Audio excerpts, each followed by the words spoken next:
Okay.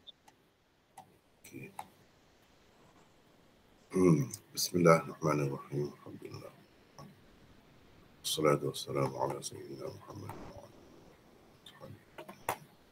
Allahumma amin.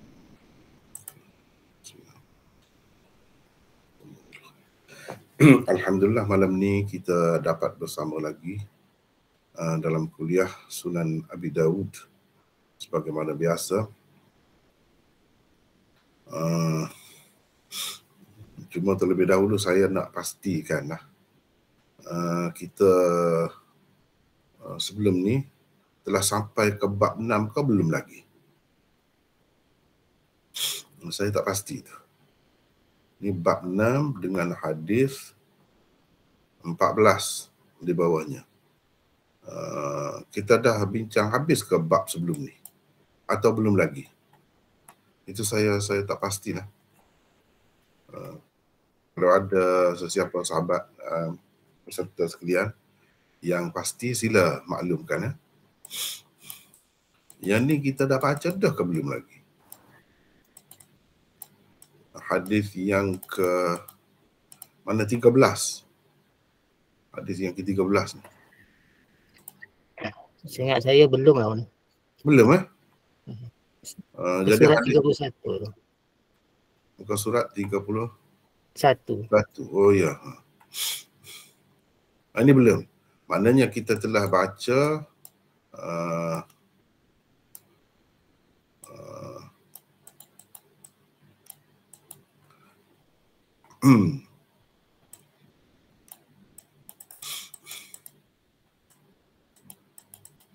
di bawah bab ar-rukhsah fi dhalik, bab 5, kita telah baca dah hadis yang pertama daripadanya, iaitu hadis yang ke-12 itu kita sudah bincang dah kan?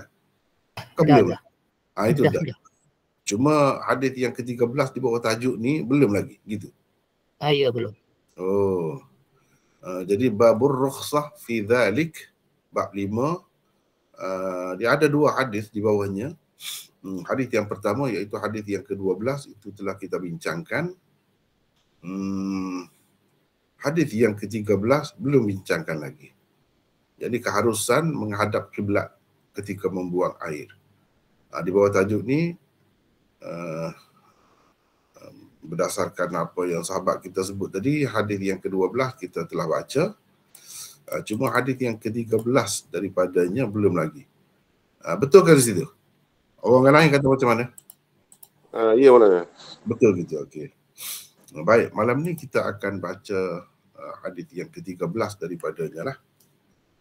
Di bawah babur rukhsah fi dhalik itu, Imam Abu Dawud kemukakan hadis yang kedua di bawah bab itu, iaitu hadis yang ke-13 lah,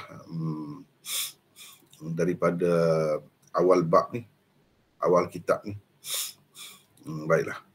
Wa bihi qala haddatsana Muhammad bin Bashar qala haddatsana Wahb bin Jarir qala haddatsana Abi qala sami'tu Muhammad bin Ishaq yuhaddithu an Aban bin Salih an Mujahid an Jabir bin Abdullah qala naha Nabiyullah sallallahu alaihi wasallam an nastaqbil al-qiblah bi bawlin fara'aituhu qabla an yuqbada bi'am yastaqbiluha. Muhammad bin Bashar meriwayatkan kepada kami, katanya Wahb bin Jarir meriwayatkan kepada kami, katanya ayahku, yakni Jarir meriwayatkan kepada kami, katanya aku mendengar Muhammad bin Ishaq meriwayatkan daripada Aban bin Salih, daripada Mujahid bin Jabr. Mujahid saja disebut begitu saja, tapi dalam kurungan itu kita tambah untuk menjelaskan lagi. Daripada Jabir bin Abdullah, beliau berkata, Nabi SAW melarang kita menghadap kiblat ketika membuang air kecil. Kemudian aku melihat baginda setahun sebelum wafat membuang air kecil dengan menghadap ke arah kiblat. Habis di situ barulah kita pergi kepada bab seterusnya. Ini bab yang ke-6, iaitu bab kaifat takasyuf indal hajah. Di situ Jadi kita rupanya tak habis lagi bab sebelum ni. Kita bincang yang tu dululah. Yang seterusnya tengoklah kalau sempat kita bincangkan, kalau tidak akan datanglah dalam pertemuan akan datang insya-Allah. Jadi beginilah hadisnya. Kita telah baca tadi hadis yang ke-13. Baik. Masih lagi berkenaan dengan keharusan, bukti keharusan menghadap kiblat atau membelakanginya ketika membuang air. Imam Abu Daud sebelum ini telah mengadakan bab yang melarang. Ini yang membenarkan pula. Hadis yang ke-13, Imam Abu Daud menerimanya daripada Muhammad bin Bashar. Jadi nombor 13, lepas tu perawi yang mula-mula tu bila pengarang ni Imam Abu Daud kata Muhammad bin Bashar meriwayatkan kepada kami, itu siapa kata tu? Imam Abu Daud lah maksudnya. Imam Abu Daud. Jadi Imam Abu Daud ini banyak guru-guru dia sama dengan Imam Tirmizi. Baik, tak apalah. Muhammad bin Bashar meriwayatkan kepada kami, kata Imam Abu Daud. Siapa Muhammad bin Bashar? 84. Beliau digelari Bundar. Bundar pun selalu juga dalam kitab-kitab hadis, haddatsana Bundar, disebut begitu. Jadi Bundar itu dialah. Bun dalam bahasa Farsi berarti buku. Buku tulis atau buku catatan. Dar pula berarti empunya atau yang mempunyai. Beliau digelar begitu kerana mempunyai buku-buku catatan hadis yang dicatatnya dengan amat teliti. Imam Az-Zahabi di dalam Tazkiratul Huffaz menyebutkan Bundar seorang hafiz besar dan imam. Nama sebenarnya ialah Muhammad bin Bashar bin Uthman Al-Abdi Al-Basri An-Nassaj. Beliau ialah seorang alim hadis di Basrah, teguh dan kukuh. Ini dalam riwayatnya. Muhammad bin Bashar tidak mengembara dan merantau ke mana-mana untuk mencari ilmu semasa hayat ibunya, semata-mata untuk berkhidmat kepadanya. Beliau baru merantau untuk mencari ilmu setelah ibunya meninggal dunia. Beliau telah menerima hadis daripada Mu'tamir bin Sulaiman, Gundar, Yahya bin Sa'id, dan perawi-perawi yang seangkatan dengan mereka. Ramai sekali tokoh-tokoh hadis menerima hadis daripadanya. Kata Abu Hatim, Muhammad bin Bashar adalah saduq. Al-Ijli pula berkata beliau thiqah, banyak meriwayatkan hadis. Di dalam kitab At-Tauhid, Ibnu Khuzaimah berkata, haddatsana imamu ahli zamani fil ilmi wal akhbar, Muhammad bin Bashar. Bermaksud imam orang-orang di zamannya dalam ilmu dan hadis. Muhammad bin Bashar meriwayatkan kepada kami. Kata Al-Zahabi, pendapat orang-orang yang mendhaifkan Muhammad bin Bashar tidak perlu diambil kira. Sebab kadang-kadang dalam kitab-kitab rijal tu adalah disebut orang ni tak terima orang ni. Dia ada orang-orang besar-besar yang maklum sebagai imam itu, kalau ada yang sebut dia begini-gini, tak perlu dihiraukan. Tidak perlu diambil kira. Para ulama kemudiannya berijma' tentang boleh berhujjah dengan hadis-hadis yang diriwayatkannya. Muhammad bin Bashar meninggal dunia pada tahun 252 Hijrah. Begitulah serba ringkas tentang Muhammad bin Bashar. Itulah guru Imam Abu Daud. Dia kata, yakni Muhammad bin Bashar kata, Wahab bin Jarir meriwayatkan kepada kami. Katanya, ayahku, yakni Jarir, Wahab bin Jarir. Siapa pula Wahab bin Jarir? Wahab bin Jarir bin Hazim. Jarir bin Hazim, selalu perawi yang masyhur. Wahab bin Jarir bin Hazim bin Zaid. Abu Abdullah Al-Azdi Al-Basri, seorang perawi thiqah, meriwayatkan hadis daripada ayahnya Jarir Ibnu Aun, Syu'bah dan ramai lagi. yang lain. Orang-orang yang meriwayatkan hadis daripada beliau pula antara lainnya ialah Ahmad Ishaq dan Ibnu Ma'in. Ibnu Ma'in juga mengatakan beliau thiqah. Meninggal dunia pada tahun 252 Hijrah. 252 Hijrah. Kalau kita tengok di sini sama dengan muridnya 252 Hijrah juga meninggal. Jadi sama dengan Muhammad bin Bashar tahun meninggalnya itu. Kemudian Wahab bin Jarir meriwayatkan daripada ayahnya.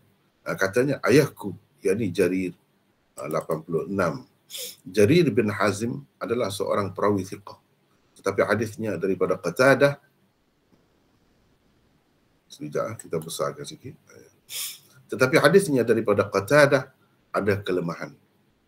Beliau juga banyak terkeliru. Ini dalam kitab-kitab rijal disebut lahu auham. Kalau meriwayatkan hadis berdasarkan ingatan dan hafalan. Kalau berdasarkan hafalan dan ingatan, ya banyak juga keliru. Meninggal dunia pada tahun 170 Hijrah setelah mengalami kecelaruan fikiran.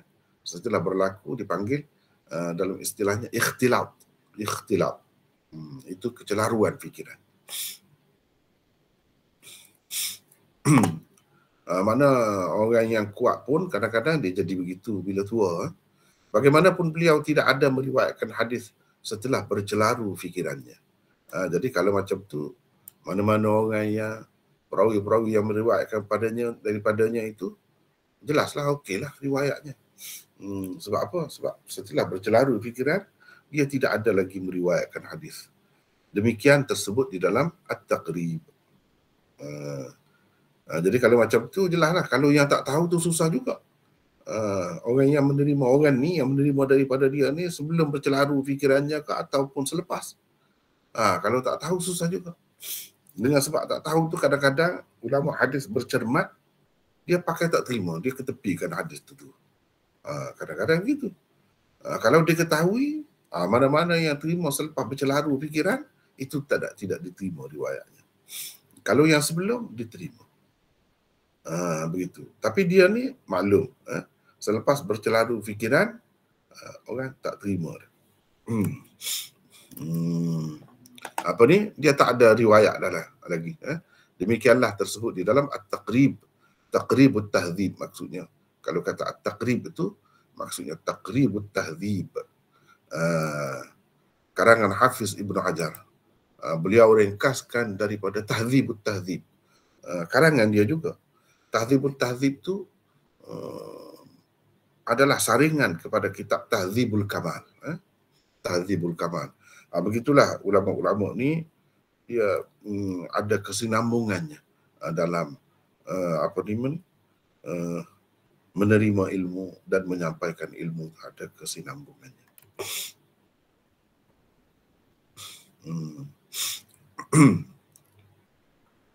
Begitulah. Meninggal dunia pada tahun 170 Hijrah. Itu Jarir bin Hazim. Begitulah ceritanya. Baik. Meriwayatkan kepada kami, katanya, aku mendengar Muhammad bin Ishaq. Siapa Muhammad bin Ishaq? Yang terkenal dengan Ibnu Ishaq itulah Imamul Maghazi. 87. Sampai di sini saya nak orang lain lah pula baca. Silakan. Siapa nak baca mula-mula malam ni? Silakan di sini. Kita nak berkenalan dengan Muhammad bin Ishaq. Silakan, siapa?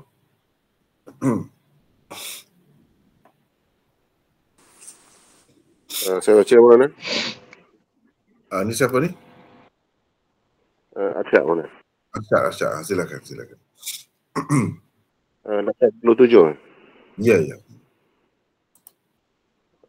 Muhammad bin Ishaq adalah seorang perawi kontroversial. Sebahagian ulama mentakdirkannya, sementara sebahagian yang lain pula mentajrihkannya. Ada yang meletakkannya pada taraf perawi hasan. Ada yang mengangkatnya sampai ke taraf perawi sahih. Pada masa yang sama, ada yang mendaifkannya. Malah ada juga yang mengatakan dia seorang pendusta besar dan dajjal. Bagi penulis, pendapat golongan ulama yang mentajrihkannya lebih tepat berbanding golongan yang mentakdirkannya. Sebaik-baik bukti untuk pendapat penulis ialah riwayat beliau, sama ada di dalam kitabnya sendiri atau yang bertaburan di celah-celah kitab-kitab hadis sunan para ulama yang lain. Golongan yang mentakdirkan yang bertaburan di celah-celah kitab-kitab hadis susunan ulama yang lain tu, misalnya hadis yang kita baca sekarang ni lah. Dalam sanadnya ada Muhammad bin Ishaq. Ni di luar kitabnya, bukan kitab dia. Kalau kitab dia tu kitab Maghazi Ibnu Ishaq tu lah, atau Sirah Ibnu Ishaq tu. Itu kitab dia. Teruskan.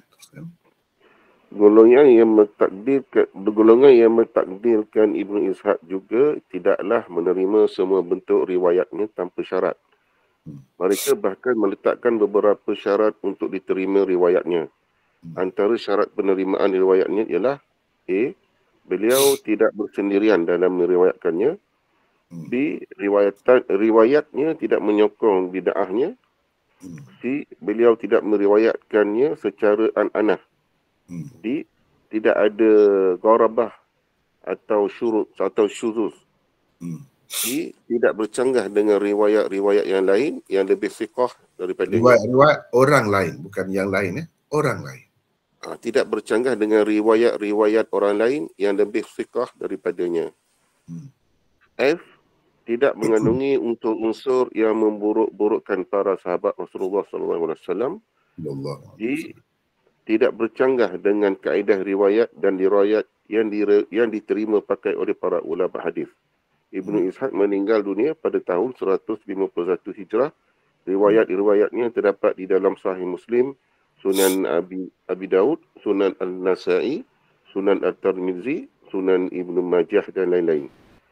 Untuk mendapat penjelasan lebih terperinci tentang Ibnu Ishaq, sila lihat buku penulis Ibnu Ishaq dan peranannya dalam penyebaran fahaman Syiah di kalangan ummah. Jadi oleh kerana saya dah tulis buku ni, kalau nak lebih detail dengan bukti-buktinya apa semua tu, tengok buku ni lah. Di sini saya sebut secara ringkas sajalah sebagai memperkenalkan perawi ni, Muhammad bin Ishaq ni. Jadi di dalam buku tu saya bincang dengan lebih detail lagi, sebab dengan bukti-bukti daripada kitabnya sendiri dan juga daripada kitab-kitab lain di luar kitabnya. Di luar kitabnya itu maksudnya di dalam kitab-kitab lain lah, termasuk di dalam kitab Abu Daud dan lain-lain. Saya dah bincang di sana. Kalau nak bagi puas hati lagi, kena baca buku tu sendirilah. Jadi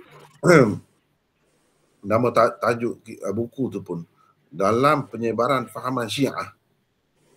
Sebab kalau kita baca apa namanya kitab-kitab rijal, dia disebut oleh ulama-ulama rijal sebagai seorang Syiah. Dia seorang Syiah. Jadi bagi saya bukti dia tu Syiah paling jelasnya riwayat-riwayat dia sendirilah. Sama ada di dalam kitabnya atau di dalam kitab-kitab lain. Jadi kita kena ambil kira semua tu.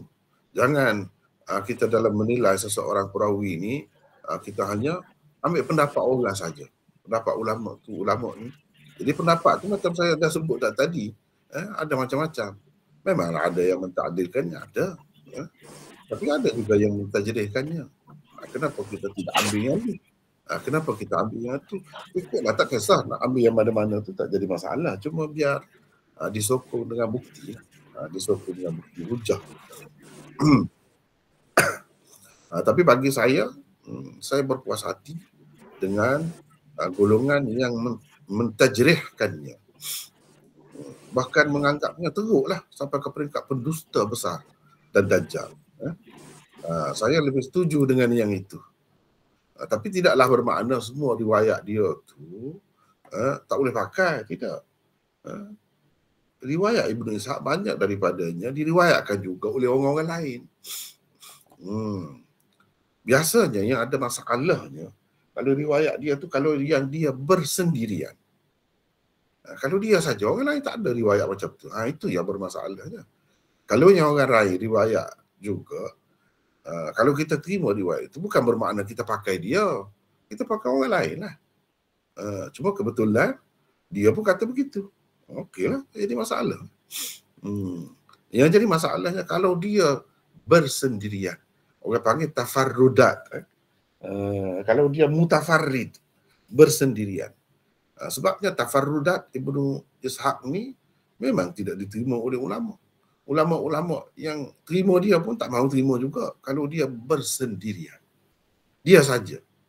Hanya dia yang meriwayatkan hadis itu macam tu, atau satu hadis tambahan itu dengan tambahan tertentu dia saja yang meriwayatkannya. Itu ulama tak mahu terima. Sebab itu saya ringkaskan di sini syarat-syarat.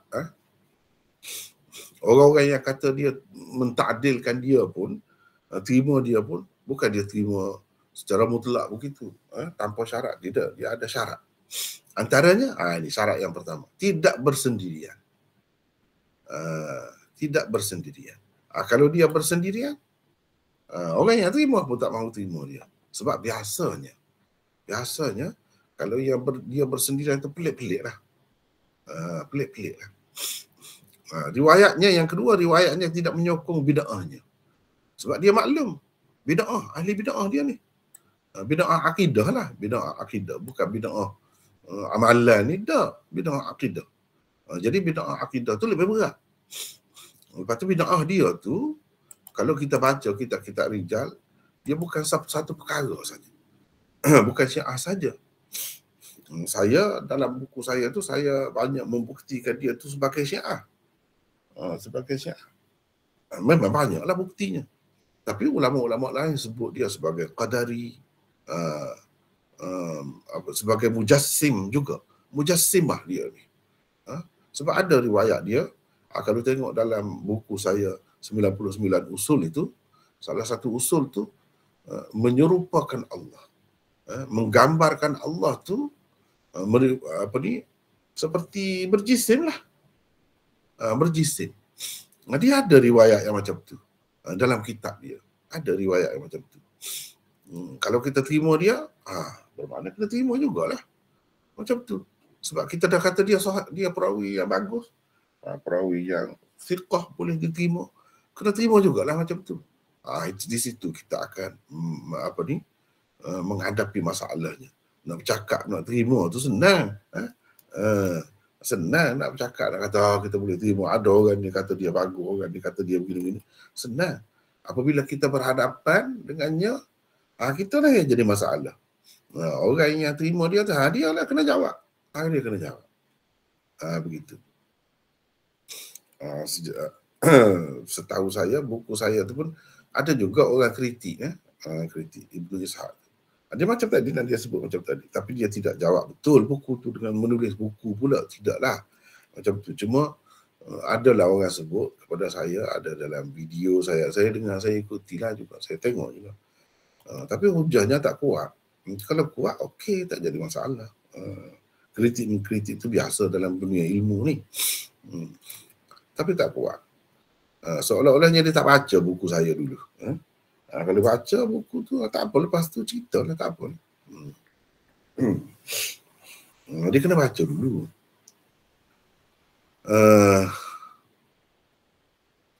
Lepas tu kita pun kata tu, tak ada kepentingan peribadi. Dia tu seorang yang sudah lama meninggal dunia. Tak ada kena mengena dengan kita. Hanya semata-mata dari segi ilmu lah. Semata-mata kerana kita nak menjaga hadis Nabi lah. Sebab banyak kalau kita terima riwayat dia, banyak pelik-pelik. Orang-orang yang tidak mengkaji, dia tak tahulah benda-benda yang pelik-pelik tu. Paling tidak, baca buku saya tu dulu. Baca buku saya tu. Dalam tu pun dah banyak dah juga. Dan saya fikir kalau ada lagi kemuskilan, saya akan bagi banyak lagi contoh. Banyak sangat. Tapi setakat itu pun, kalau orang baca, insya-Allah saya rasa dia akan faham. Jadi untuk lebih selamat, kita kena berhati-hatilah dengan dia ni. Cuba tengok. Dia tu, bid'ah dia tu banyak pula. C, beliau tidak meriwayatkan secara anak-anak. Nasib baik riwayat kita ni, dia tidak riwayat secara anak-anak ni. Cuba kita perhati ni. Dia tidak riwayat secara anak-anak ni. Cuba tengok.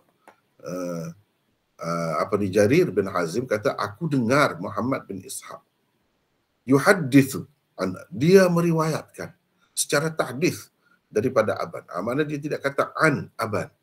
Maknanya riwayat ini bukan riwayatnya secara anak-anak. Baik. Jadi bagi orang yang nak terima dengan syarat dia tidak riwayat secara anak-anak, kiranya boleh dalam ni. Sebab dia riwayat bukan secara anak-anak di sini. Dia riwayat secara tahdits, yuhadditsu. Gitu. Tapi adakah semua orang tu bila dia tidak meriwayatkan secara anak-anak, dia meriwayatkan secara tahdits, tak apa kita terima? Semua orang kata begitu kah? Tidak. Tidak. Kalau macam Imam Malik, Yahya bin Sa'id Al-Qattan, orang-orang besar-besar lah, bukan calon-calon orang. Dia, bagi dia, kalau riwayat secara tahdits, kalau kata sami'tu, aku dengar pun, dia tak pakai. Kalau Ibnu Ishaq ni, dia tak pakai. Tak usah cakap lah macam mana pun. Itu kena tahu. Itu antara benda yang kita kena tahu. Ini bagi orang yang terima. Banyak syaratnya. Salah satu syaratnya, tidak riwayat secara anak-anak. D, tidak ada gharabah dan syuzuz. Tidak ada benda pelik. Tidak ada keganjilan. Canggah dengan riwayat lain ke? Bercanggah dengan akidah ke? Bercanggah dengan apa-apalah. Kaedah yang diterima pakai oleh ulama. I, tidak bercanggah dengan riwayat-riwayat orang lain yang lebih thiqah daripadanya. Kalau bercanggah tak boleh pakai. Kita tengok orang lain yang lebih thiqah. Kalau kita terima dia thiqah lah. Orang lain yang lebih thiqah ada ke bercanggah? Bercanggah ke tidak? Kalau bercanggah tak boleh pakai dia. Mana itu antara syaratnya. F, tidak mengandungi unsur-unsur yang memburuk-burukkan para sahabat Rasulullah sallallahu alaihi wasallam. Itu antara syarat. Sebab dia ni maklum, diketahui sebagai Syiah. Antara bid'ah dia yang dikatakan dia ni ahli bid'ah apa? Salah satunya Syiah. Bila Syiah, memanglah akidah dia memanglah Syiah, tak boleh terima sahabat-sahabat ni. Kalau ada riwayat daripada sahabat dia, kira nak memburuk-burukkan sahabat lah, menghina sahabat, macam-macam lah. Dia akan ada unsur-unsur itu. Jadi mana-mana riwayat dia yang ada unsur menghina sahabat, memburuk-burukkan sahabat, merendah-rendahkan sahabat, itu tak boleh terima. Tak boleh terima. Kita kena berhati-hati tu. Syarat yang diletakkan oleh ulama-ulama, kena perhati betul. Adakah benda macam ni dalam riwayat tu yang kita hadapi itu? G, tidak bercanggah dengan kaedah riwayat dan dirayat yang diterima pakai oleh para ulama hadis. Itu antara syarat. Tidak bercanggah. Kalau bercanggah tak boleh pakai. Orang yang terima tu pun, orang yang tak terima tak kira lah, macam kita sebut dah tadi lah. Kalau sebut hadatsana macam hadis ni pun tak jadi. Tak jadi, tak pakai. Itulah kedudukan Ibnu Ishaq. Cuma mungkin setengah-setengah orang tu dia timbul kemusykilan. Ni macam mana ada dalam Sahih Muslim? Macam mana ada dalam Sahih Muslim riwayat dia? Ada dalam Sunan Abi Daud, Sunan Nasa'i, Sunan Tirmizi, Sunan Ibnu Majah dan lain-lain. Sebab itu kita kena faham, setiap orang pengarang kitab hadis ni, apa tujuan sebenar dia susun kitab hadis tu? Apa tujuan dia? Itu benda, antara benda yang kita kena tahu. Orang yang belajar hadis, dia tahu benda tu. Dia kena tahulah. Kalau tak tahu juga, itu belajar macam mana? Sama ada dia tidak bertemu guru yang sepatutnya, ataupun dia tak faham. Dia tak faham. Dia kena tahu setiap pengarang tu dia susun kitab dia tu untuk apa? Apa tujuan utamanya? Kena tahu. Dan kalau seseorang pengarang tu ada sebut dalam kitab dia macam Imam Muslim ni banyak. Sebab tu di bawah satu-satu bab tu banyak hadis dia. Yang banyak tu iaitu riwayat mutaba'at dan riwayat syawahid. Itu maksudnya. Kalau riwayat mutaba'at dan riwayat syawahid, perawi yang kurang sikit pun tak jadi masalah. Sebab ia sebagai penyokong saja. Kalau kita kata nasi tambah, begitu, bukan perawi utama, bukan riwayat usul. Itu kita kena tengok kalau dalam Muslim. Kalau dalam kitab lain, dia lain pula maksudnya. Termasuklah dalam Sunan Abi Daud dan Sunan Tirmizi ini. Untuk perbandingan, cuba tengok riwayat dia dengan riwayat orang lain. Untuk perbandingan itu antaranya. Yani untuk iktibar orang panggil. Tapi masalahnya kalau kita tengok kenapa dalam Bukhari tidak ada riwayat dia. Itu. Sebab itulah ulama menilai Bukhari ini lebih tinggi. Antara sebabnya orang lain semua terima, dia tak terima. Dalam kitab lain ada, dia tidak ada. Kenapa tidak ada? Saja-saja dia tak tahu kok. Dia tahu. Kalau ada, memang ada. Tapi bukan dalam bentuk riwayat musnad. Sama ada Imam Bukhari riwayat secara ta'liq. Itulah yang kebanyakannya. Secara mu'allaq sahaja riwayat dia. Kenapa Imam Bukhari tidak riwayatkan secara musnad? Dalam bentuk haddatsana ke? Dengan sanad yang lengkap gitu. Kenapa? Ada cara dia. Sebab itu kita kena tahu. Dan itu cara Imam Bukhari itu sendiri mengisyaratkan kepada sesuatu lah tu. Banyak juga riwayat Ibnu Ishaq yang disebutkan dalam Sahih Bukhari, terutamanya dalam Kitabul Maghazi. Dia sebut tu bukan untuk dijadikan hujah, untuk kritik dia. Ramai orang tak faham tu. Dia sebut tu untuk kritik. Jadi sebutlah nama dia. Dia berpendapat begini, dia buat mari orang lain. Dan Imam Bukhari pun tidaklah terima pendapat dia tu. Untuk menolak pendapat dia tu. Ada juga begitu. Setengah-setengah orang dia tak kira. Dia kira berapa kali sebut. Tak kira begitu. Tak boleh kira begitu. Kalau nak kira sebut, Allah SWT sebut kata-kata Fir'aun dalam Quran. Faqala ana rabbukumul a'la. Betul lah. Betul ke dia Tuhan yang maha tinggi? Tuhan sebut apa yang dia kata. Tak semestinya dia kata itu betul. Dan Tuhan sebut, ini Fir'aun kata. Tidak semestinya nak sebagai hujah. Tidak. Sama juga, begitulah juga dalam hadis. Ini benda yang antara yang ramai orang tak faham. Sebabnya tidak belajar dengan betul lah. Tidak belajar dengan betul. Kalau belajar dengan betul tak akan jadi begitu. Tak akan jadi begitu. Bukan sekadar Ibnu Ishaq yang memang dipertikaikan oleh ulama, ada yang terima dia, ada yang tak mahu terima dia. Orang lain yang lebih teruk lagi. Perawi lain yang lebih teruk lagi daripada Muhammad bin Ishaq ni, Ibnu Ishaq. Ada dalam Abu Daud, dalam Sunan Tirmizi, ada. Perawi jelas, perawi maudhu'. Ada.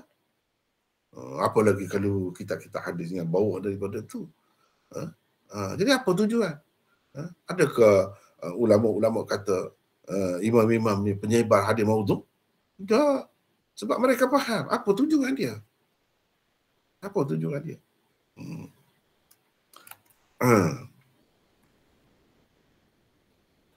Baik. Dia meriwayatkan daripada Aban bin Saleh. Siapa pula Aban bin Saleh ni? Silakan Arsyad baca lagi. Boleh? Boleh mana? Boleh, silakan. 89. 88.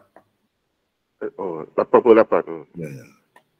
Seorang perawi hadis yang dikatakan thiqah oleh kebanyakan ulama rijal hadis.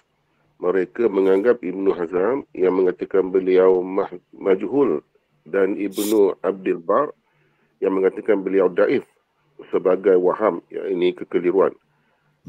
Aban meninggal dunia pada tahun Aban meninggal dunia pada tahun 115 Hijrah ketika berusia 55 tahun. Sekejap. Jadi di sini kadang-kadang perawi itu ada ulama besar pun kadang-kadang dia tidak tahu. Dia kata majhul. Dia tak kenal. Macam Ibnu Hazm ni alim besar, dia bukan calon-calon orang. Tapi dia kata majhul. Ibnu Abdul Bar kata dhaif. Jadi kita kena tengok yang kebanyakan ulama. Jangan tengok seorang dua begitu. Memang ada lah. Jadi kita kena pakainya yang kebanyakan. Yang lebih ramai. Dengan sebab itu kalau ada pendapat-pendapat macam ni, mereka kata ini waham, keliru ni. Ini satu kekeliruan. Jadi maknanya ulama-ulama besar pun macam Ibnu Abdul Bar itu bukan main. hebatnya. Tapi dia pun ada kadang-kadang dia kata dhaif. Jadi orang lain tak kata dhaif. Orang lain tak kata begitu. Jadi kita pakai yang ramai lah. Gitu. Terus seterusnya 88 daripada Mujahid bin Jabr. Jadi Aban tu meriwayatkan daripada Mujahid bin Jabr. Siapa Mujahid bin Jabr pula? Silakan lagi, sambung lagi. 89 iaitu Abu Al-Hajjaj Al-Makhzumi Al-Maqi, seorang perawi fiqh, hujah dan imam dalam ilmu tafsir dan ilmu-ilmu lain. Salah seorang awsat at-tabi'in, iaitu orang-orang yang sempat dalam zaman sahabat Rasulullah SAW dan zaman kibar at-tabi'in, iaitu tabi'in besar. Mereka tabi'in besar itu pula meriwayatkan sesuatu daripadanya. Mujahid meninggal dunia pada tahun 104 Hijrah ketika berumur 83 tahun. Ini Mujahid ini seorang yang terkenal, terutamanya dalam tafsir lah. Dalam tafsir.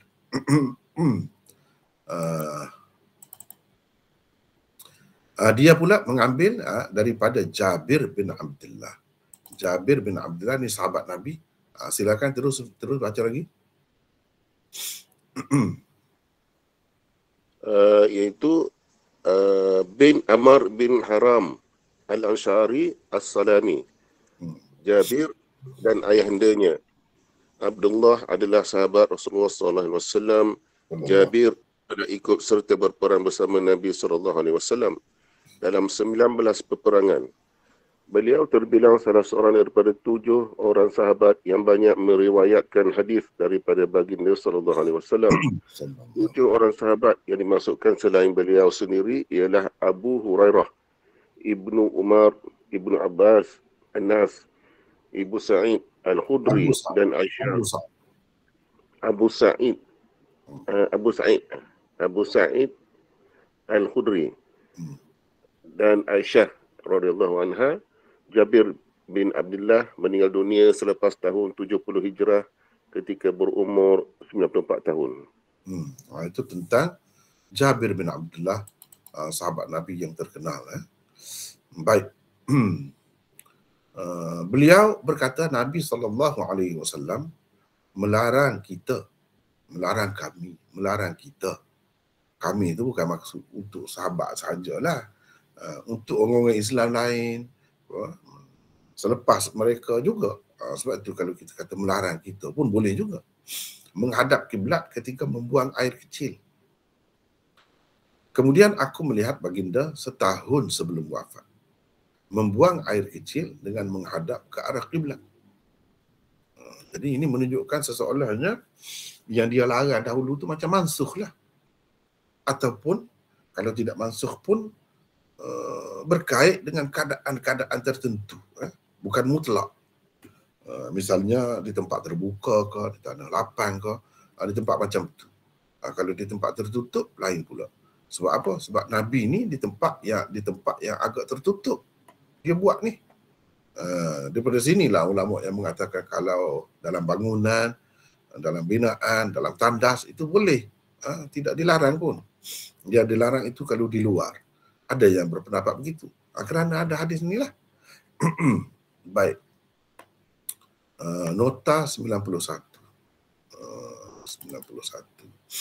Baik, kita nak orang lain pula lah baca.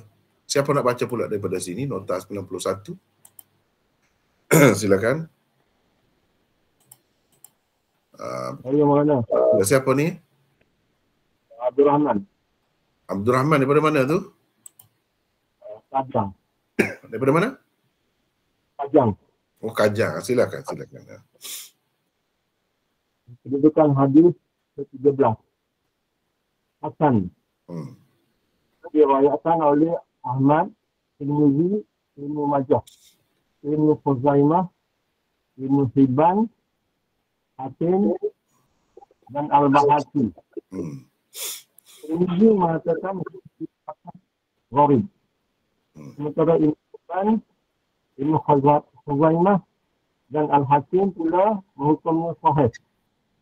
Imam Al-Zahabi bersetuju dengan keputusan Al-Hakim itu. Setengah ulama berpendapat hadis ini memansuhkan hadis larangan menghadap kiblat semasa membuang air.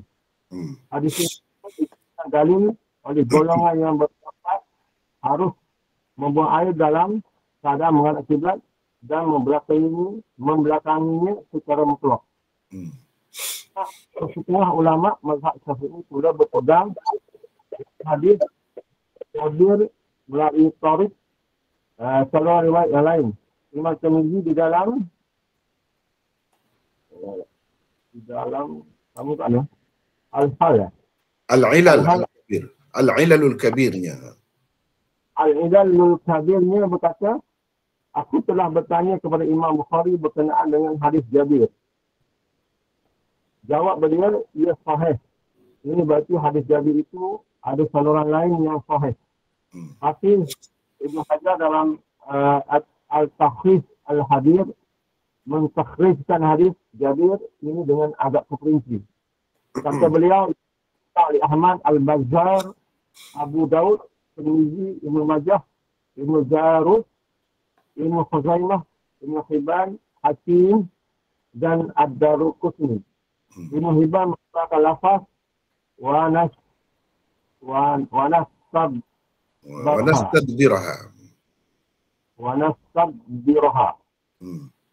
Belakangnya.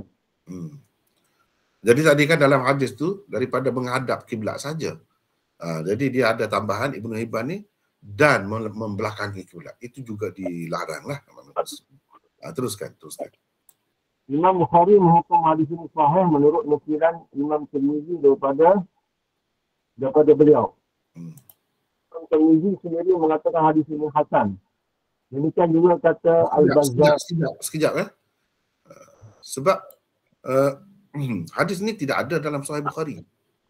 Jadi kita tidak kata Imam Bukhari menghukum hadis ini sebagai sahih itu kerana ada dalam kitab dia. Tidak. Itu berdasarkan nukilan Imam Tirmizi. Daripada situ kita dapat tahu banyak jasa Imam Tirmizi ini. Kita banyak tahu berkenaan dengan Imam Bukhari melalui dia. Di dalam kitab Sunan Tirmizi itu terutamanya. Dalam kitab tu dia banyak sebut Imam Bukhari begini-begini. Apa yang kita tidak dapati di dalam Sahih Bukhari sendiri dan dalam kitab-kitab lain. Tapi tentu sekali kita dah tahu sebab Imam Bukhari itu dia tak terima pun riwayat Ibnu Ishaq tu. Sebab tak ada pun dalam Sahih Bukhari itu riwayat Ibnu Ishaq secara musnad. Begini seperti hadis ni. Jadi Imam Bukhari hukum sahih tu adalah berdasarkan saluran yang lain. Kita kena kata begitulah. Sebab kalau saluran ini dia tak ada dalam Sahih Bukhari. Dan beliau tak kata pun kalau sahih tu mengikut dia, tentu dia dah ambil dah riwayat ni. Kalau di sana sini ada berbeza-beza, tapi riwayat daripada Ibnu Ishaq ini mesti ada dalam Sahih Bukhari. Tapi tak ada. Bagaimana dia kata sahih tu?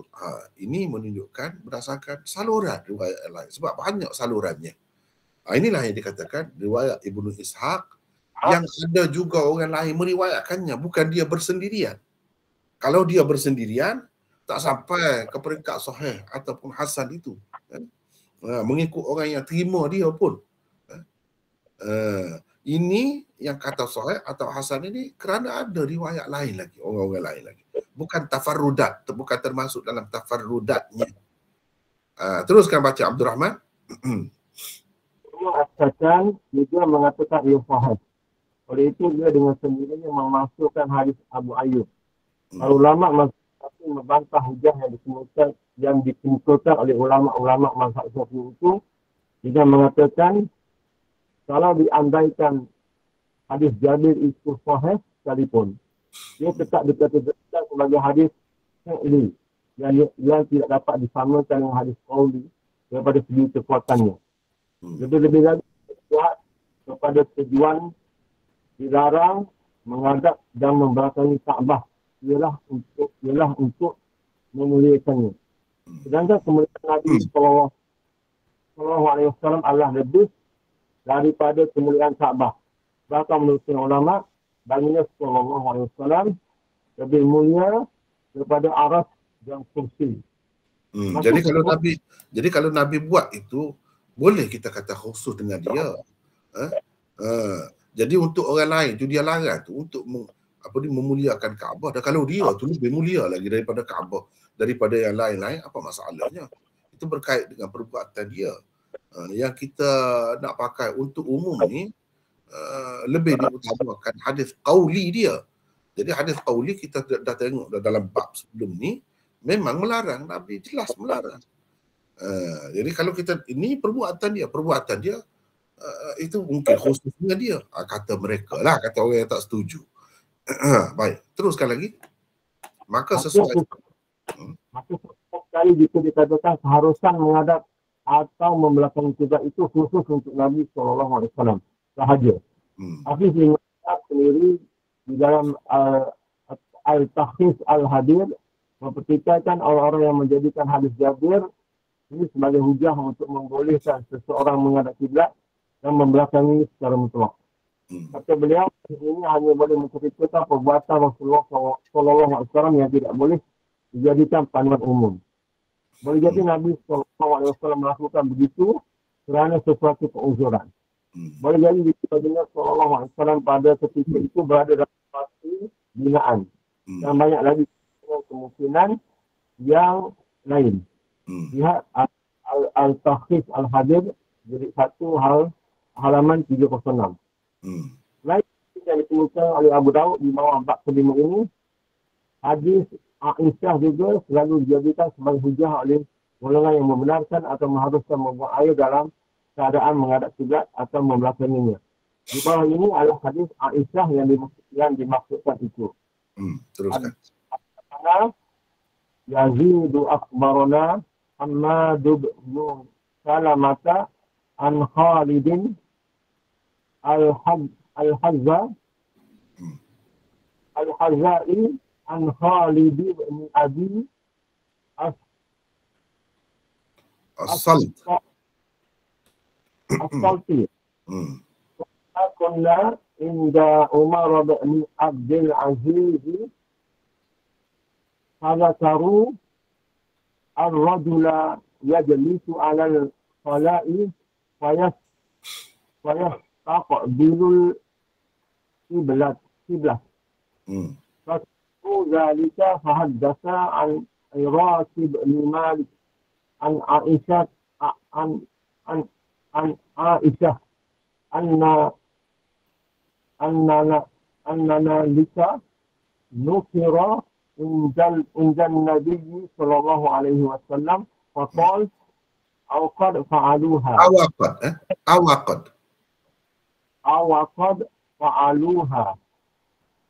حولي adati idal qiblah. Termasuk Khalid bin Abi As-Sa'd berkata, pernah kami duduk dekat Umar bin Abdul Aziz.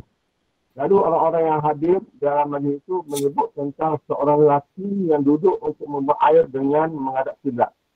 Mereka tidak senang dengan perbuatan orang itu. Terus beliau Umar bin Abdul Aziz meriwayatkan hadis daripada Iraq bin Malik daripada Aisyah bahawa perkara yang sama pernah disebut orang di hadapan Nabi SAW. Baginda SAW menantang bertanya, apakah mereka telah sampai berbuat begitu? Kemudian bersabda kepadaku, engkau pusingkan tempat dudukku di dalam tandas, biar ia menghadap kiblat. Hadis riwayat Ahmad, At-Tahawi dan lain-lain. Berapa hari ini dikatakan Hasan oleh setengah ulama, namun ia dipercayai oleh sekian ramai tokoh hadis atas beberapa sebab. Alhamdulillah. Teruskan. Imam Ahmad dan Imam Bukhari berkata tidak sabit. Irak ada mendengar apa-apa daripada Aisyah, itu sanadnya terputus. Jadi bila terputus maknanya dhaif lah. Okey, teruskan. Kedua, sanad hadis ini Mustarib. Ada yang meriwayatkannya daripada Khalid Al-Hazza daripada Iraq, ada yang meriwayatkan daripada Khalid Al-Hazza daripada seorang lelaki daripada Aisyah. Si Muhammad bin Salamah meriwayatkannya daripada Khalid Al-Hadza daripada Khalid bin Abi Affaq daripada Iraq daripada Aisyah. Nombor 3, Imam Tirmizi pernah bertanya Imam Bukhari tentang hadis ini. Jawab beliau, ia mustarid. Yang sebenarnya ia mauquf pada Aisyah seperti kata Ibnu Al-Qayyim dan pada muhaddisin yang lain. Imam Ibnu Abi Hatim meriwayatkan hadis ini melalui Ja'far bin Rabi'ah daripada Iraq daripada Aisyah sebagai hadis mauquf. Mana mauquf pada Aisyah lah. Berhenti setakat Aisyah. Teruskan. Jadi dia maklumi bahawa di kalangan murid-murid Iraq, Ja'far bin Rabi'ah lah yang paling berkelihatan dan paling dipercayai. Karena itu riwayat beliau lah sepatutnya diperjahkan daripada riwayat orang lain. Oleh itu, dapatlah kiranya disimpulkan bahawa hadis ini munqati' atau mauquf. Kedua-dua kata ini sama sekali tidak akan melayakkannya untuk menandingi hadis Abu Ayyub yang muttafil. Faham? Mafhum dan sangat kuat itu. Mumpak Islam berkata Khalid bin Abi Affaq adalah perawi majhul. Imam Rahabi pula berkata hadis Iraq munkar. Ibn Hazm juga berkata agak susah untuk diterima seorang Muslim yang berasal bahawa setelah memerintahkan orang ramai supaya tidak menghadap kiblat dan membelakanginya, Nabi SAW tiba-tiba membantah pula perbuatan orang-orang yang menurut perintahnya. Ya, satu perkara yang patut sekali berlaku ialah hadis ini muncul dahulu. Lalu dimasukkan oleh hadis-hadis yang melarang daripada menghadap kiblat dan membelakanginya yang datang kemudian. Walaupun ada pihak yang cuba mempertahankan hadis Aisyah ini dengan mempertikaikan kembali alasan-alasan yang disebutkan tadi, namun pada hakikatnya ia tidak dapat bertahan. Kedaifannya tetap juga terselah. Sekejap. Kita nak bagi orang lain pula lah. Takut penat sangat baca kan. Penat sangat panjang-panjang baca. Orang lain pula. Kita berkongsi sikit-sikit seorang. Silakan, siapa? Sambung. Siapa pula nak baca? Waalaikumsalam warahmatullahi. Siapa ni? Saya Fuad. Oh, Fuad. Silakan Fuad. Silakan. Bismillahirrahmanirrahim. Jika hadis Aisyah yang diriwayatkan oleh Iraq diambil kira dan diperhatikan dengan saksama, anda akan nampak bagaimana sikap Nabi SAW apabila mendapati tujuan sebenar larangannya, iaitu mentazimkan Kaabah, telah disalah faham oleh sebahagian sahabat sehingga menyusahkan mereka. Baginda tidak gembira dengan gejala itu, lalu memerintahkan Aisyah agar mengubah kedudukan tempat membuang air supaya menghadap kiblat. Dengan berbuat demikian, hilanglah keraguan dan kesusahan yang mungkin timbul di kalangan masyarakat akibat larangan yang mempunyai maksud dan tujuan tertentu itu. Kedudukan perkara ini boleh dikatakan sama dengan isu anjing yang diperintahkan agar kesemuanya dibunuh pada suatu peringkat di zaman Nabi SAW. Arahan ini dikuatkan lagi dengan hadis yang menyebutkan malaikat tidak memasuki rumah yang ada anjing di dalamnya. Bahkan pahala pembelanya akan berkurangan sebanyak 2 qirat setiap-tiap hari.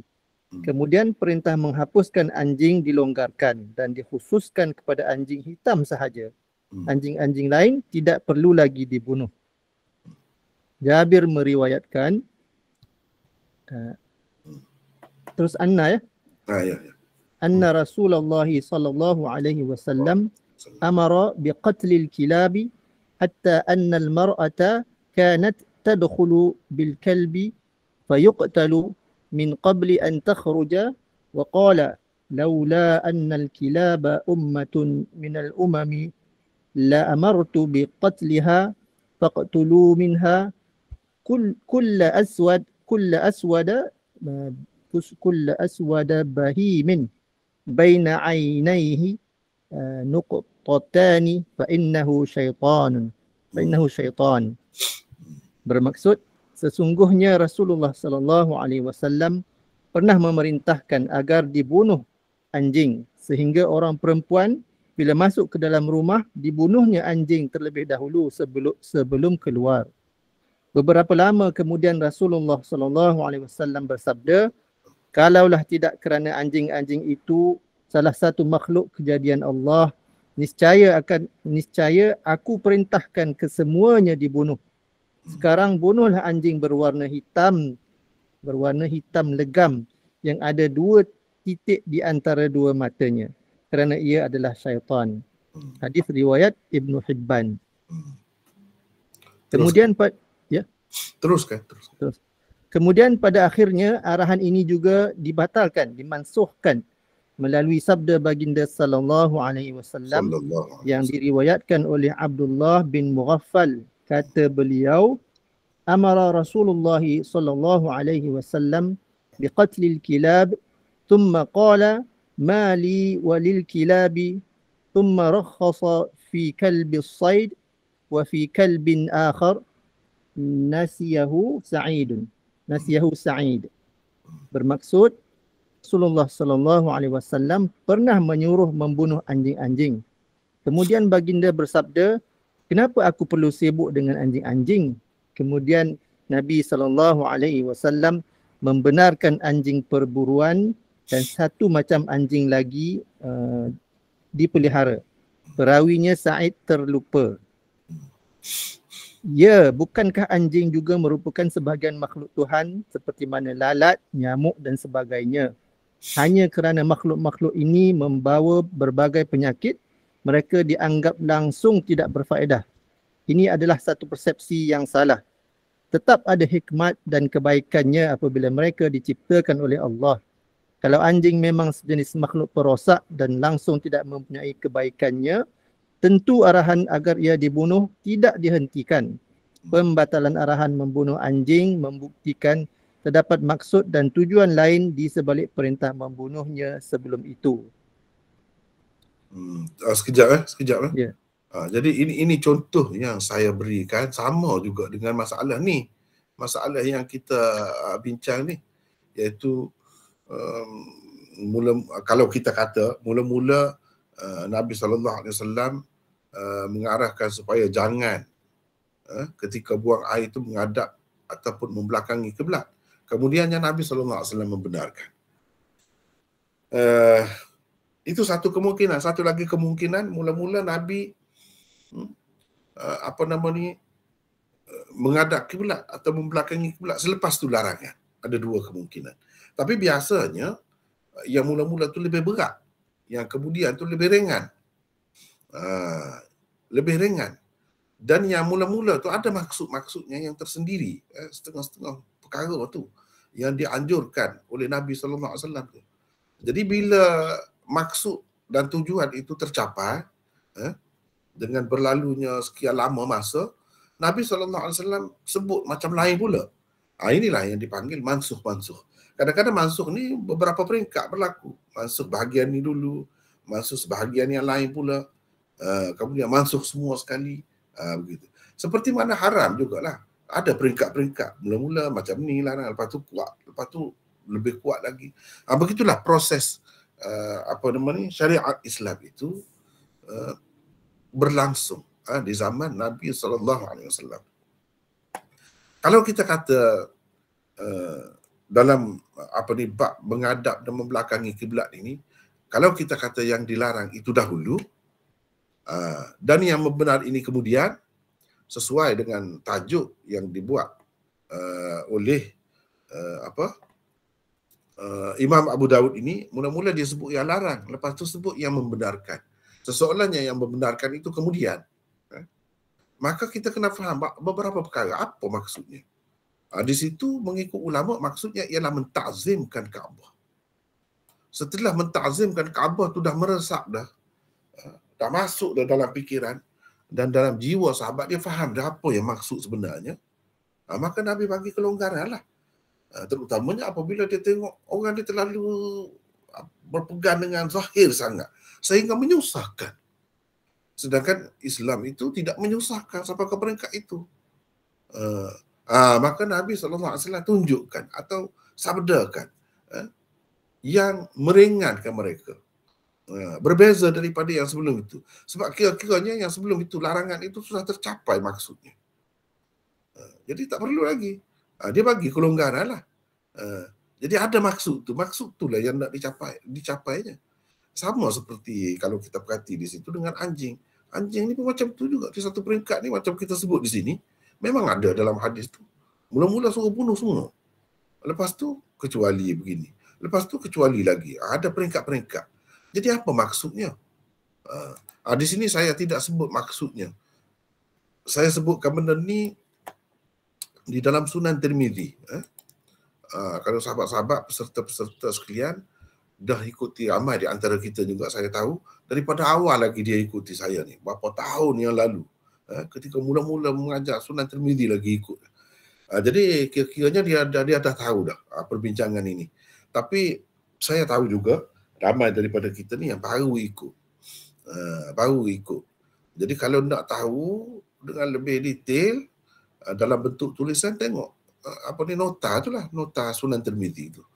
Yang insya-Allah itu pun kita akan cetakkan dalam bentuk buku. Sebab yang tu pun banyak dah muka suratnya.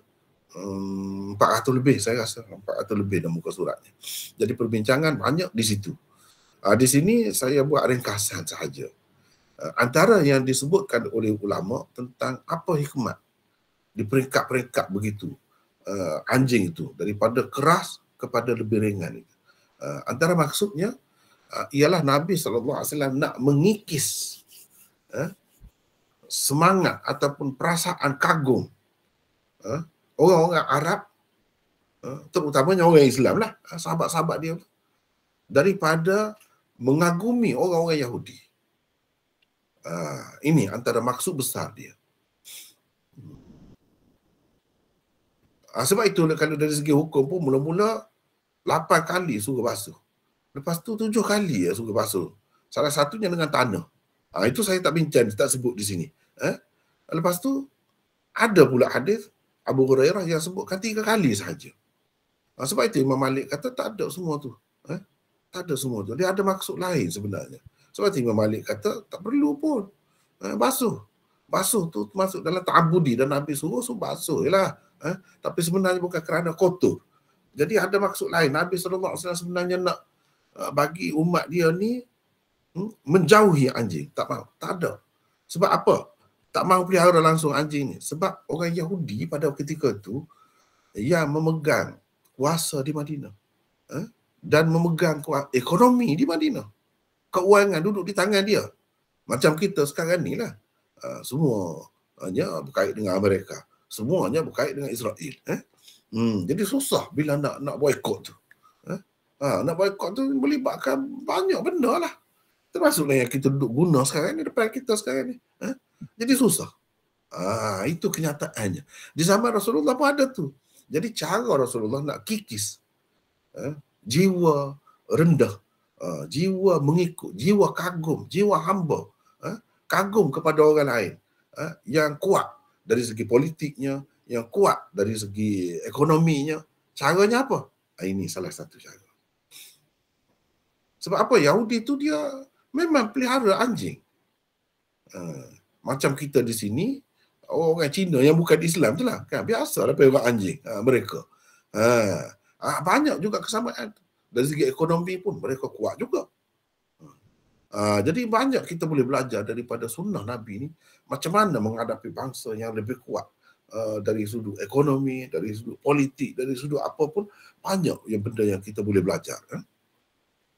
Jadi Nabi SAW nak menghapuskan semangat tu. Jadi orang-orang Arab ni dah lama dia tu di bawah orang Yahudi, nak air orang Yahudi. Macam sekarang ni lah. Macam sekarang ni juga.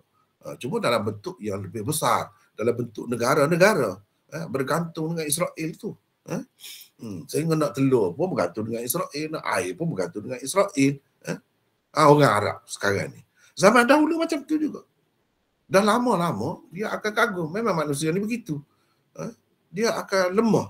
Dia akan, orang kata inferiority complex lah. Orang jiwa kata, orang ilmu jiwa kata dia ada. Dia akan kena penyakit itu. Penyakit berasa diri ni rendah, lemah, kurang. Daripada orang yang lebih bijak daripada kita. daripada orang yang lebih berkuasa daripada kita, daripada orang yang lebih banyak harta bendanya daripada kita. Dia memang manusia ni, itulah yang disebut juga oleh Ibn Khaldun dalam kitab dia Muqaddimah Ibn Khaldun. Memang gitu jiwa manusia. Jadi Nabi SAW nak angkat jiwa sahabat-sahabat dia. Jiwa takut kepada orang, kagum kepada orang, berasa lemah dengan orang, berasa hina dengan orang. Itu tak betul. Lepas tu dikaitkan kenapa Yahudi itu jadi lebih kerana benda dia begini. Macam kita sekarang adalah terikut-ikut dengan orang kafir kerana dia pakai topi, kerana dia pakai seluar pendek, kerana dia pelak anjing. Benda-benda macam tu pun dikait sebagai sebab. Padahal itu tak ada kena-mengena dengan sebab kemajuan sesuatu umat. Jadi Nabi SAW nak kikis tu. Jadi caranya, salah satunya ialah banyak lagi. Semua yang Yahudi itu Nabi tak bagi. Kalau misal tebal, Yahudi misal tebal. Nabi kata apa-apa misal itu. Sampai begitu sekali. Banyak lagi. Benda ni Yahudi buat. Dia kata jangan buat. Yahudi bila nak bersemayang, tanggalkan kasut. Jangan tanggalkan kasut. Pakai kasut semayang. Berapa banyak dalam hadis dia macam tu. Apa tujuannya? Termasuklah anjing ni. Tujuannya nak kikis. Rasa rendah diri, hina diri. Ketuanan Yahudi tu nak kikis daripada umat Islam. Baru dia jadi bangsa yang kuat. Bangsa yang merdeka. Bangsa yang boleh menguasai dunia. Itu cara Nabi terbiah sahabat-sahabat dia. Gitu. Sampai mereka dia suatu ketika anggap inilah agaknya pokok ni jadi maju ni kerana dia tiba-tiba tengok cara hidup dia. Perah anjing. Ini macam-macam lagi. Jadi pengaruh Yahudi itu dah meresap banyak dalam masyarakat Arab. Termasuk orang Islam asalnya tidak Islam kan, terpengaruhlah. Bila masuk Islam, pengaruh tu masih ada lagi banyak. Jadi Nabi kikis semua itu. Selain daripada itu adalah juga sebab-sebabnya yang Allah SWT bagi Rasulullah SAW tu nampak bahawa anjing ni syaitan misalnya. Sebab syaitan ini makhluk halus, dia lebih banyak menyerupai binatang-binatang tertentu. Dia lebih suka masuk dalam binatang-binatang tu atau menjelma dalam rupa binatang-binatang tu. Misalnya ular, dia suka menjelma jin tu jadi ular misalnya. Tiba-tiba kita pukul ular, kita pula yang jadi mangsa. Kita pula diserang oleh buak-buak dia. Rupanya jin, bukan ular. Rasulullah SAW, Allah SWT bagi tahu kepada dia, tunjuk kepada dia. Pada ketika ni, syaitan menyamar atau menjelma dalam rupa binatang-binatang ni. Dia bagi tahu. Kita tak tahu. Kalau kita, itu cara dia. Dengan sebab itu, setengah-setengah binatang itu dia lebih rapat, lebih mudah, lebih mesra dengan makhluk-makhluk halus ni. Dan makhluk halus pun kalau nak menjelma, lebih banyak dia menjelma dalam rupa binatang-binatang tertentu. Itu hakikatnya. Itulah yang maksud hadis ni diceritakan apa ceritanya. Anjing itu. Tapi akhirnya bila sahabat-sahabat tu dah faham, dah merdeka, dah tak ada dah pengaruh Yahudi tu, tak mahu dah kepada Yahudi tu, Nabi pun dah sikit-sikit. Sikit-sikit Nabi SAW hentikannya. Tak perlu itu semua tu. Sebab itu semua tu anjing pun kejadian Allah kan. Bahkan kalau kita tengok dari sudut yang lain, dalam Quran disebutkan keistimewaan anjing tu. Disebutkan sehingga kalau binatang buruan yang ditangkap oleh anjing, kalau tak sempat disembelih pun halal dimakan. Itu kelebihannya. Dalam kenyataan dunia ni, banyak sangat kelebihan anjing itu. Kalau lalat, kalau nyamuk yang kita tak tahu lagi setakat ni apa kelebihannya, pun tidak dibenarkan kita hapuskan semua. Boleh hapuskan. Dan Allah SWT buat kalau kita cuba nak hapus macam mana, tak akan terhapus. Memang itu kehendak Allah. Ada tu. Tak sampai lagi maksud dia. Kita banyak lagi tak tahu. Kena belajar daripada nyamuk dan daripada lalat itu. Banyak dah yang manusia tahu pun. Tapi banyak lagi mungkin yang perlu kita belajar. Itu hikmatnya Allah SWT menjadikan binatang-binatang seperti ini. Termasuk juga anjing. Sebab itu dia kata akhirnya, Madi walil kilab. Kenapa aku nak sibuk dengan anjing ni? Dia kata begitu. Ia pun satu makhluk juga, kejadian Allah. Adalah tu hikmah Allah menjadikannya. Seperti yang lain-lain juga. Lepas tu semakin diringankan. Sama juga dengan cerita larangan menghadap kiblat dan membelakangi kiblat ni. Dia ada maksud, ada motif yang tertentu yang hendak ditanam dengan kejap, dengan mendalam di dalam jiwa sahabat itu. Bila sudah faham, tak apalah. Kita faham lah. Sama seperti banyak lagi contoh seumpama ini, macam gambar patung Nabi marah kan, di peringkat awal tu dilarang. Bukan patung, gambar pun dilarang juga. Kalau kita tengok sekarang ni, kalau tak mau gambar, apalagi yang bergerak macam video gitu, susah banyak kita nak hidup sekarang ni. Bahkan ulama-ulama dulu dah faham, memang tak benar, gambar pun tak boleh. Sampai sekarang ni berapa ramai ulama-ulama di Pakistan, di Arab Saudi tak mahu gambar sampai sekarang ni. Sebab apa? Hadisnya jelas. Tetapi mereka lupa satu perkara, banyak di sebalik hadis-hadis ni kadang-kadang ada maksud yang tertentu, yang mana ia sebenarnya bersifat sementara ataupun dalam keadaan-keadaan tertentu sebenarnya dikehendaki itu. Iaitu Islam ni kan agama tauhid. Lawan syirik. Syirik tu anti sangatlah Islam. Jadi segala benda yang membawa kepada syirik itu dihentikan dulu. Sebab memang sahabat-sahabat tu daripada syirik, daripada menyembah berhala. Berhala tu patung lah. Manusia ni selain daripada patung, dia sembah juga gambar-gambar. Sebab itu dilarang di peringkat awal. Tetapi tak ada kena mengena dengan maksud gambar ni kalau kita guna untuk maksud-maksud lain. Bahkan kalau ada faedah macam kita sekarang ni mengajar guna video apa semua ni. Kalau gambar yang senyap, fotograf tu pun diharamkan, kalau yang bergerak ni lagilah. Lagilah bagi mereka tu. Tapi mereka tu sebenarnya berhenti setakat zahir. Dia tak pergi jauh lagi ke dalam. Kalau pergi jauh lagi ke dalam, kita akan kerugian banyak sebenarnya. Kalau kata gambar atau patung tertentu, sekarang ni robot orang buat. Robot tu rupa manusia bergerak-gerak. Macam mana? Jadi kita kena tengok kepada maksud tu. Adakah dalam fikiran kita hormat dia, kita anggap dia sebagai berhala, sebagai memuliakan dia? Tak ada. Bahkan kita jadikan dia kuli. Sebab itu ulama-ulama kata kalau patung ada bertongkol lah, kita kata macam agar-agar. Kalau orang Kelantan kata beledar tu.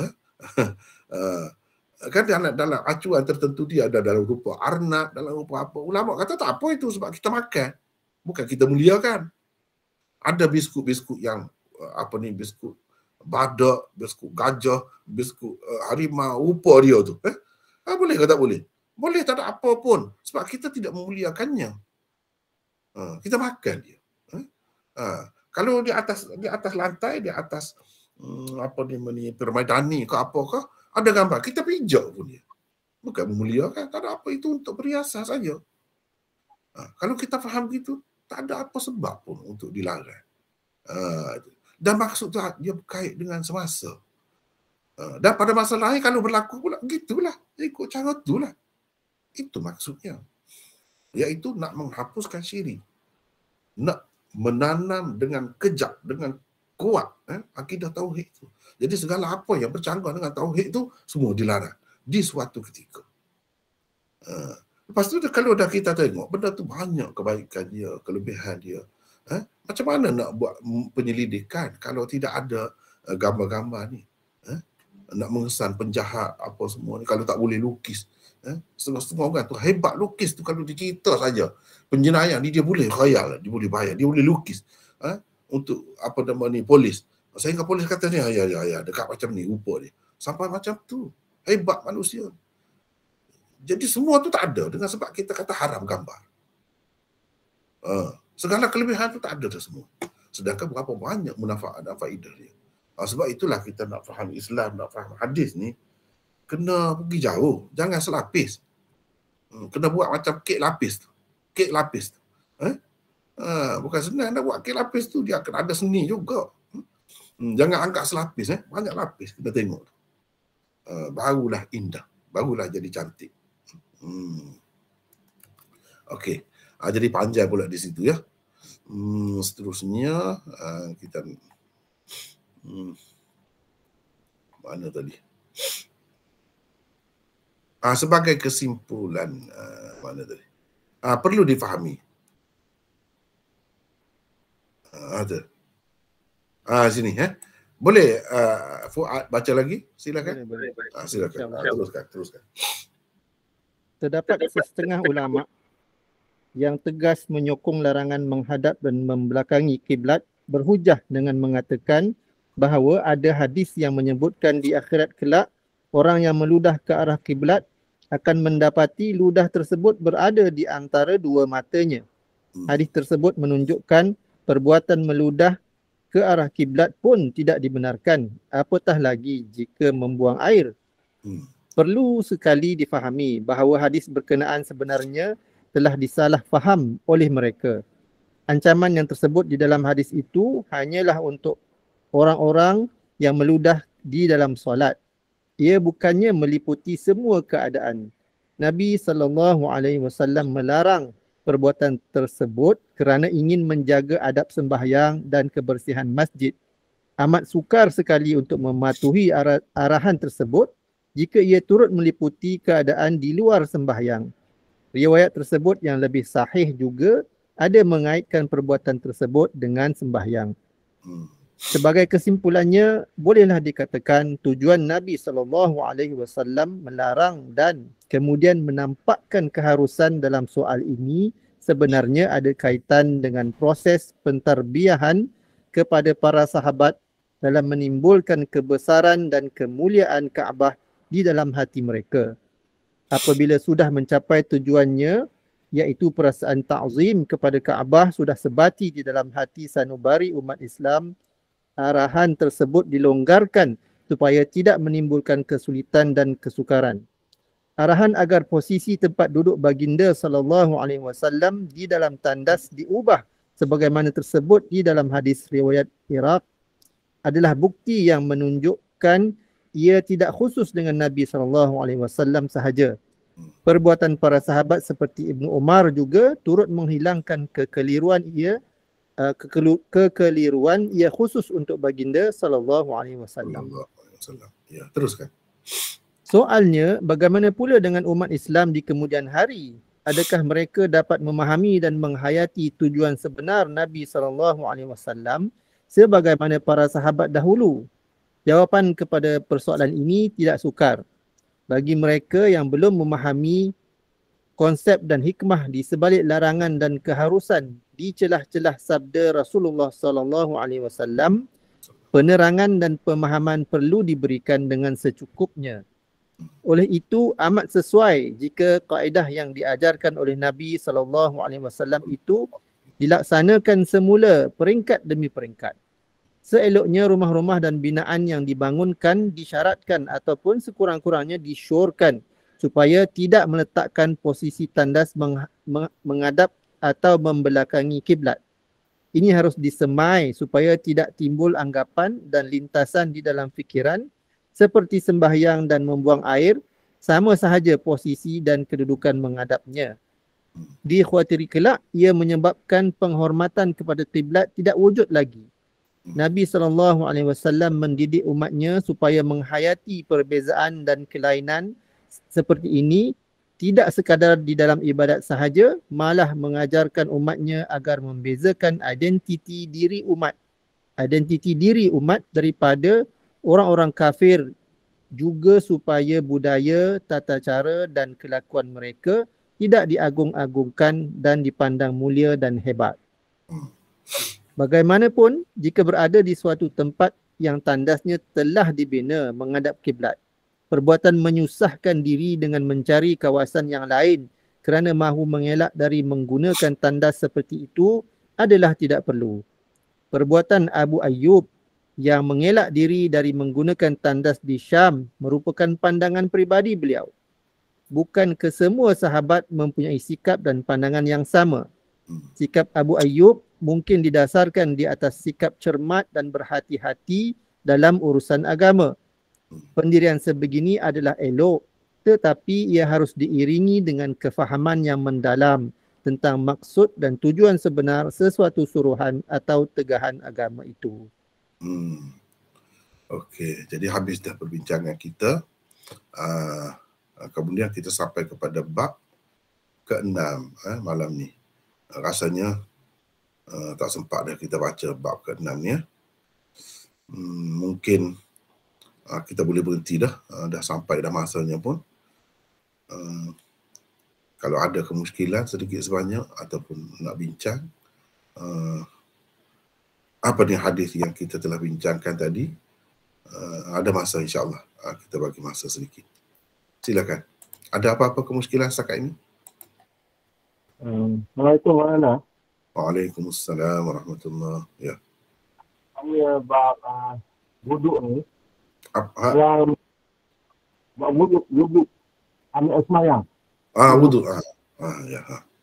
Ayat yang Quran surah Maidah ni, ya ayyuhallazina amanu idza kuntum ila shalah fagsilu wujuhakum wa aydiyakum minal marafiq. Nak tanya malam ilah ni, perkata ilah marafiq ni maknanya ilah ni ilah marafiq termasuk itu ataupun maknanya tak mesti lebih sikit. Maksud ilah dalam ayat ni. Ada dua-dua pendapat. Ada yang mengatakan setakat itu tak masuk. Ada yang mengatakan masuk. Bagi kita untuk lebih cermat, kita kira masuklah. Masuk juga siku. Begitu. Ya. Ada lagi yang lain? Silakan. Satu lagi mana? Ya. Malam yang kerja hari jelas malam Ahad kan. Saya tanya pasal sapu suh. Apa? Sapu Suh. Sapu suh. Contohnya mana kata tak boleh sapu atas kasut, atas stocking, ada khilaf lah. Dan askar dia, kasut dia tu sampai depan. Kalau nak buka je memang rohok nak buka. Macam tu bu? Itu lain. Kasut askar tu dia lebih daripada khuf dah. Maksud saya tu kasut biasa. Kasut askar tu kan dia tinggi dia sampai ke betis tu. Lebih daripada khuf dah tu. Kemudian dia ikat tu memang cukup kuat tu. Kemah. Apa lagi macam askar tu dia ada keperluan pun. Dia ada keperluan pun. Jadi lain ceritanya. Yang kita maksudkan itu kasut di bawah buku lali maksudnya. Kasut di bawah buku lali. Kalau kasut askar tu dah termasuk dah macam tu lah juga. Boleh juga. Ya. Kalaupun di dalam tu tak pakai khuf pun sudah memadai dah kasut tu. Bagus juga tanya. Silakan yang lain. Ada lagi? Assalamualaikum Maulana. Waalaikumsalam warahmatullahi. Nak tanya pasal yang tarbiyah Rasulullah SAW tu pada sahabat-sahabat tu, yang daripada hadis-hadis tadilah yang banyak-banyak tadi tu. Ya. Kalau ditengok dari segi tu, maknanya Rasulullah SAW tu berpandangan jauh. Macam kalau ulama tu dia mustahil kan. Tapi kalau Rasulullah tu, adakah ia mukjizat ataupun itu adalah satu wahyu yang diberi pada Rasulullah SAW pada sahabat-sahabatnya untuk dalam tarbiyah tu. Satu lagi soalan yang kedua, macam orang baca hadis banyak tu dengar daripada surau ustaz yang baca hadis. Macam orang cakap tu, orang cakap selapis je. Macam dia ambil kulit sahaja. Jadi setengah-setengah tu yang berkaitan dengan hukum. Jadi macam mana tu orang? Itu saja soalan. Ya. Dalam tarbiyah tu memanglah.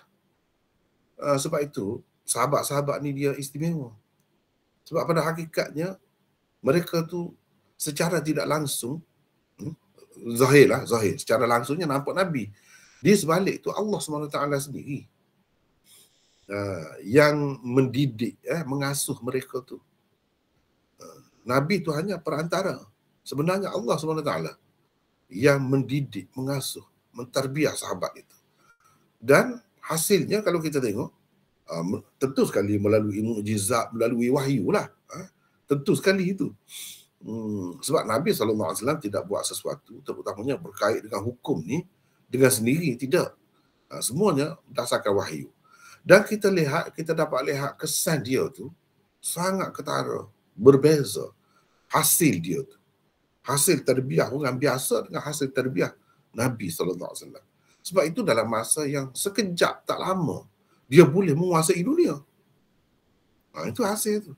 Sebagai bukti juga kepada kita tu. Sebagai bukti untuk kita fikir. Beza generasi tu, generasi sahabat dengan orang kemudian. Kita ni kadang-kadang semakin sedikit orang Islam. Negara semakin sedikit, semakin berpecah.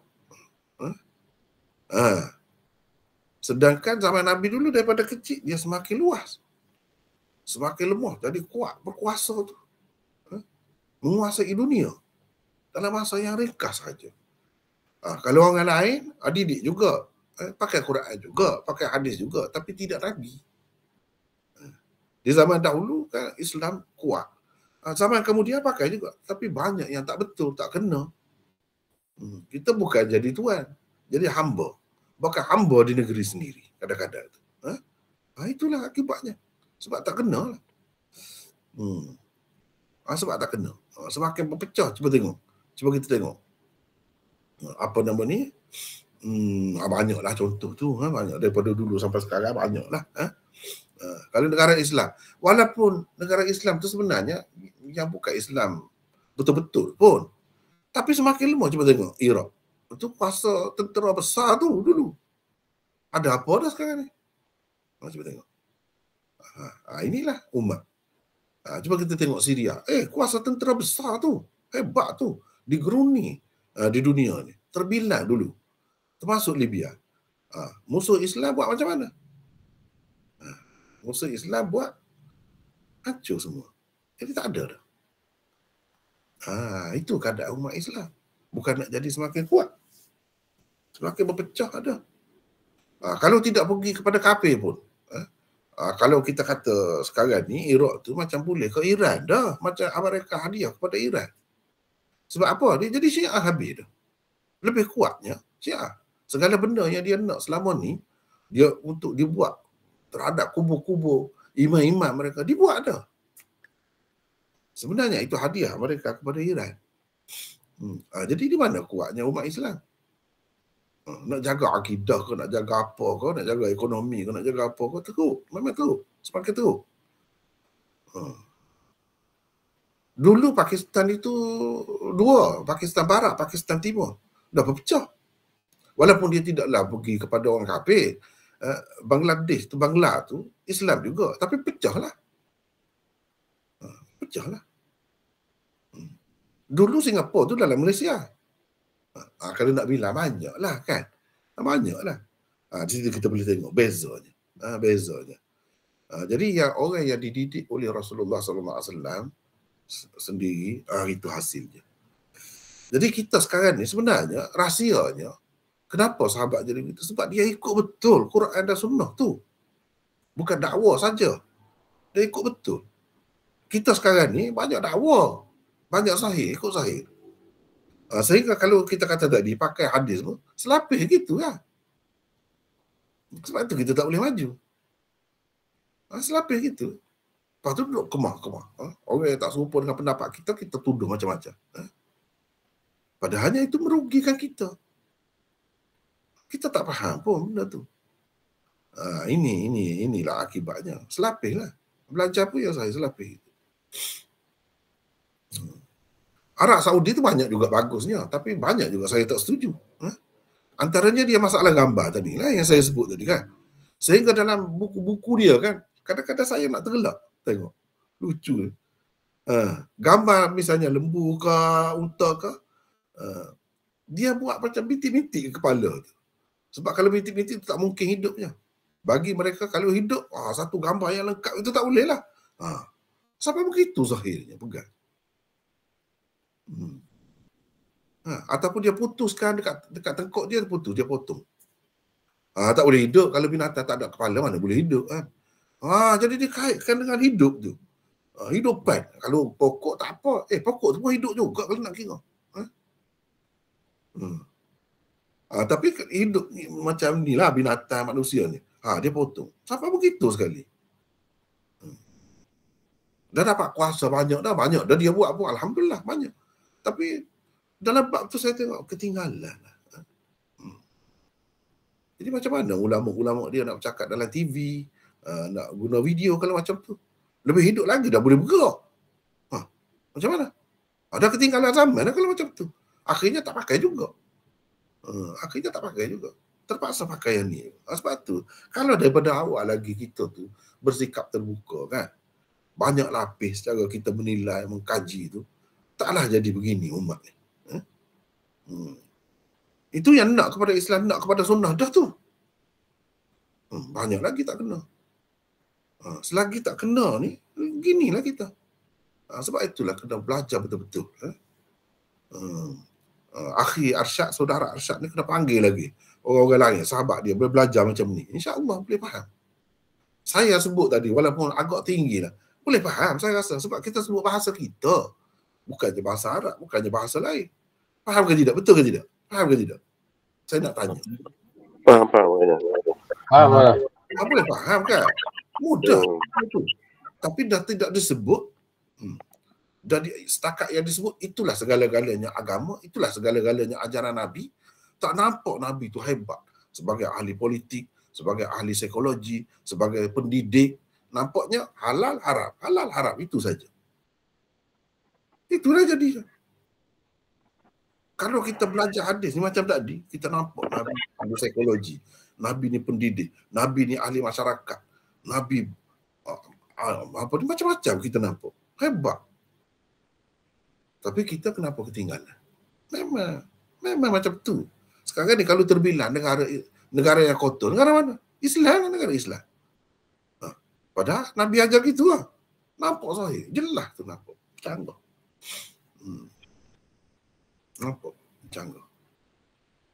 Jadi itulah panjang kita pun kan. Ada lagi ke? Boleh. Assalamualaikum. Waalaikumsalam warahmatullahi wabarakatuh. Saya Cikgu Rashid ni Maulana ni. Ya, Cikgu Rashid, silakan. Kalau saya ringkas saja ni, Ya, saya nak tanya tentang apabila seseorang perawi itu dikatakan fikirannya bercelaru, adakah bermaksud perawi itu nyanyuk? Saya bertanya soalan ni kerana ada setengah ustaz lah saya dengar, kalau orang alim tu kalau kata dia hafal Quran, fikirannya takkan nyanyuk lah. Itulah soalan saya. Samakah cara fikiran tu dengan nyanyuk? Nyanyuk tu kemuncak dah. Nyanyuk tu kemuncak. Kalau tak sampai peringkat tu pun dia lupa banyak kan. Itu pun bercelaru dah. Ataupun tak sampai ke peringkat nyanyuk tapi dia menjadi bertukar. Sepatutnya nama dia jadi nama lain. Itu dah mula dah tu. Itu bercelaru lah tu maksudnya. Jadi kecelaruan ni ada yang ringan, ada yang teruk. Teruk tu kemuncaknya memang jadi nyanyuk lah. Jadi apa yang Cikgu Rashid sebut tadi, orang yang hafal Quran apa tidak nyanyuk, tak kena tu. Boleh nyanyuk. Zaman dahulu orang yang hafal hadis, kalau sebut hafal hadis tu dia bukan hafal hadis, Quran tu dah hafal lama dah. Orang zaman dulu dia tak sebut hafal Quran ni. Sebab hafal Quran ni perkara mesti, umum. Kalau sebut hadis, hafiz hadis tu barulah disebut, barulah dia kagum. Sebut-sebut sikit. Kalau hafal Quran tu tak, semua hafal Quran tapi nyanyuk juga. Begitulah. Cuma adalah pandangan ulama, kita kata petua lah, bukan hadis pun, petua berdasarkan pengamatan mereka. Mereka kata kalau orang tu, ini bagus juga kalau kita pakai. Terbukti. Kalau kita perhati, nampak. Jadi benda begitu ya. Kadang-kadang berdasarkan pengamatan ulama-ulama tersebut. Orang yang rajin baca Quran, tak tinggal Quran, ikutlah dia hafal ke tidak, insya-Allah dia tidak akan jadi nyanyuk. Itu saja disebut. Antara yang sebut begitu ialah Jalaluddin Asyuti. Dia sebut. Jadi kalau diperhati betul ada kebenarannya. Kalau nak macam tu, rajin-rajinlah baca Quran. Tiap-tiap hari kena baca, mesti baca. Sikit-sikit pun baca. Begitu. Berdasarkan pengamatan, itu bukan hadis. Berdasarkan pengamatan. Jadi pengamatan ni banyak berguna juga untuk perubatan, untuk macam-macam lah. Kita berguna berdasarkan pengamatan orang jadi buat benda macam ni. Jadi kita buat jadi gitulah. Mudah-mudahan sekadar itu ya. Kalau nak kata ada hadis ke apa, tak ada. Dia kadang-kadang kalau kesibukan meniaga, kau sibukkan dengan sesuatu ilmu ke, tak ada nak baca Quran. Boleh jadi, boleh nyanyi. Walaupun dia tu asalnya baca Quran, hafal Quran, kemudian tak baca. Jadi mudah-mudahan kalau betul lah apa yang disebutkan itu, ya, itu salah satu langkah yang patut diambil. Dan kalau tidak kerana itu pun kita dapat pahala banyak baca Quran. Itulah. Sekadar itulah dulu ya. Wallahu a'lam untuk malam ni. Wa akhiru alhamdulillah rabbil alamin. Assalamualaikum warahmatullahi wabarakatuh. Waalaikumsalam warahmatullahi wabarakatuh. Terima kasih, Maulana. Jazakallah khairan.